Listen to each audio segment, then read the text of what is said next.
How to turn off parental controls on iPhone. To get started, go ahead and open up the Settings application on your phone. Once you're here, tap on Family under your profile at the top. Over here, you can see what family members can access and share, and manage child account settings and parental controls. You can also view your subscriptions and purchase sharing settings. Tap on your profile as shown. And then, tap on Stop using family sharing below. Tap on Stop using family sharing again to confirm. Family sharing is now turned off. Family members will no longer be able to share access to subscriptions, purchases, and other services your family is sharing.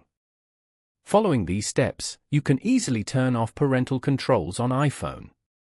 Thank you for watching.